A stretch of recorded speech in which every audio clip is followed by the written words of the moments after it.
What's up, guys? Happy Father's Day to all you people out there, all you men who take care of your children. Happy Father's Day. You know, just because you have children doesn't make you a father. You know, spending time with your children, balancing out your life and spending time with your children is very important. I miss my father daily. But I'm not sure if you guys can recognize this neighborhood. This is a beautiful neighborhood. Very pretty out here.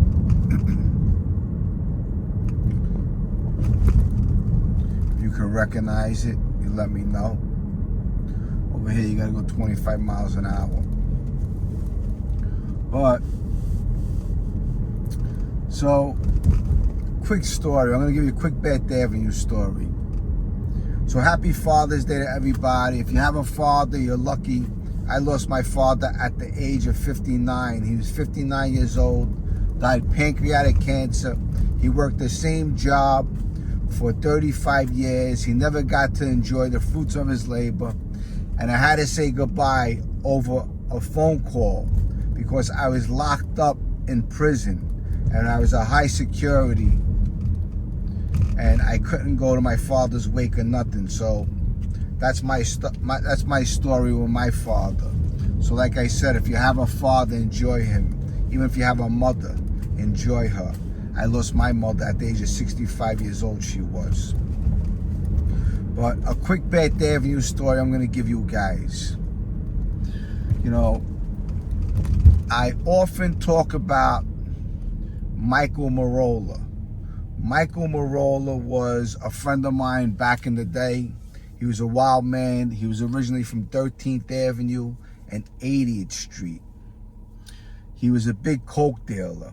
And he was a wild man. Always carry guns, carry Uzis, big drug dealer, supplying a lot of people in the neighborhood with drugs. And I became friendly with him. You know, back then, a lot of murders were going on. There was a lot of respect with families. If a guy didn't even like what you looked like, a guy would probably kill you. So, Michael Morola and I became friends, and he would give me all kinds of money. You know, he had like $100,000 in his safe with like a kilo of coke. You know, at this time, yeah, we were doing a lot of coke, selling a lot of coke. We were robbing other guys' beepers. We were transferring their numbers to our beeper. You know, plus he was like one of the first drug dealers to have a phone in his car, one of those big phones. So it was very profitable. But he made a lot of guys not like him. A lot of guys were jealous of him, envious. He was a kid that really didn't give a fuck. And I became friendly with him. There's so many stories I do have with him. You know, going back to the 80s, listening to the old disco, walking into clubs with him, having beefs, walking in with Uzis, with a crew of guys. But what happened with Michael Morola was he borrowed a gun off of the kid Leo in Sulaco. I was pretty cool with the kid Leo in Sulaco.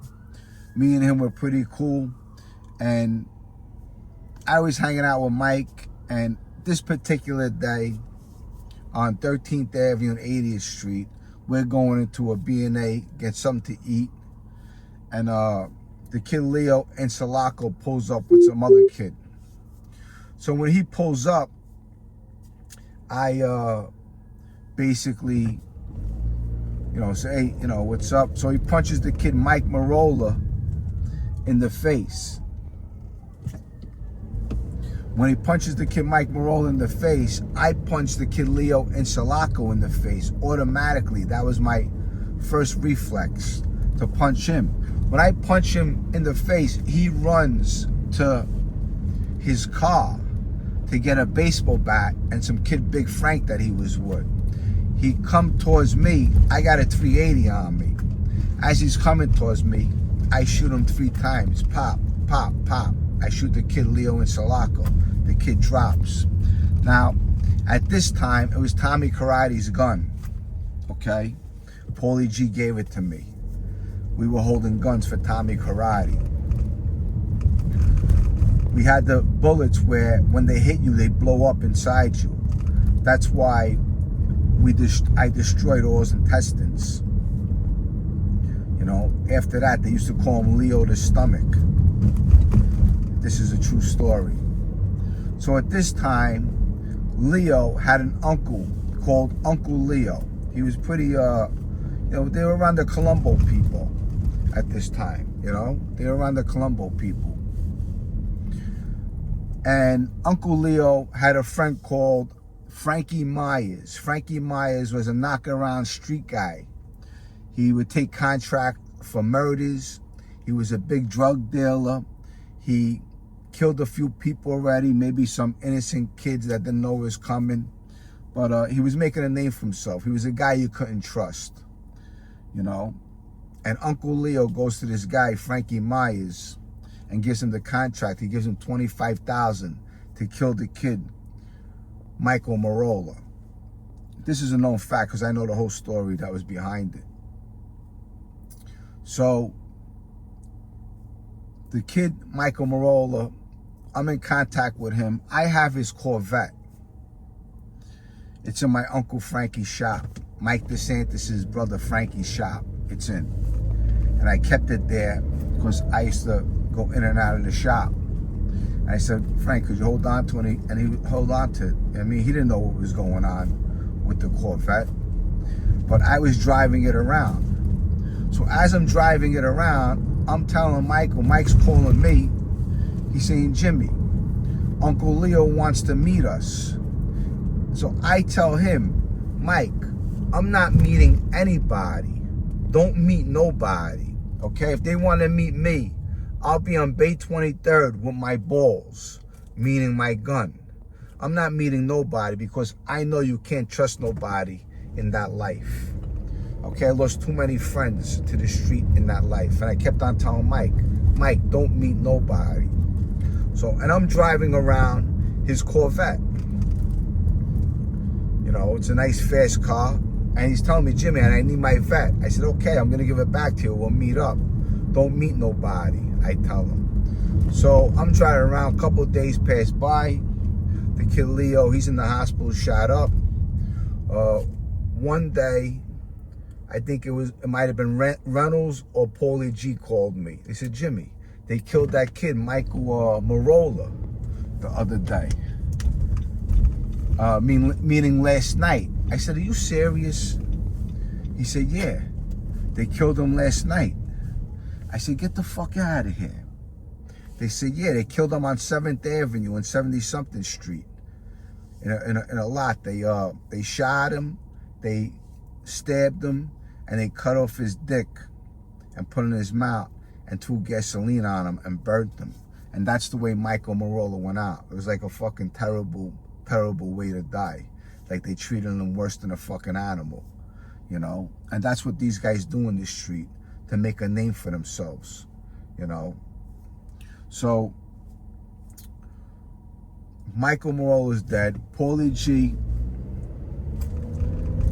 reaches out to me. He says, Jimmy, come to my house. I go to his house. Calco's there, Tommy Reynolds. And, you know I got this beef with the kid Leo. And now the kid Michael Morola is dead. So, you know, these guys are basically looking for me too, you know? So as they're looking for me, you pull over here for a minute, because I gotta run over here. A friend of mine lives over here. But, so they're looking for me, Jimmy Calandra, right? So I end up going to California with the kid Michael Morola. I mean, before he gets killed, I go out there. After I shot the kid Leo in Sulaco, I ran to this kid, Michael DeRosa's house. He lived right around the corner. And, you know, that day, who pulled up as I shot the kid Leo in Sulaco was the kid Benny Giarratano. He was driving with Frankie Idell, and they saw me shoot the kid. And he said, Jimmy, and I just took off. I went to the kid Mike DeRosa's house because I knew the DeRosas, you know, they would knock around guys too. From there, I called Paulie G. Paulie G picked me up, and I got the fuck out of there. So, getting back to, they're looking for me. Now, Paulie G reaches out to the kid Leo Insalaco, Uncle Leo, and he says, you know, look, if anyone has a problem with Jimmy, they have a problem with all of us, okay? And we all were carrying our balls, getting ready to fucking kill these guys, looking for them and stuff like that. And the kid, Leo Insalaco, comes to Bay 23rd. I see him one time with Paulie G. He jumps out, he says, Jimmy, let's forget about everything. You know, the way it happened was so fast, it shouldn't have happened, and things like that. But, you know, I could never trust him again. You know, hung out with him at times. But, you know, these were the days when everyone was getting killed at this time. You know, so those are wild times back in the day. So, you know, it's a quick Beth Avenue story. But, you know, look, I survived, thank God.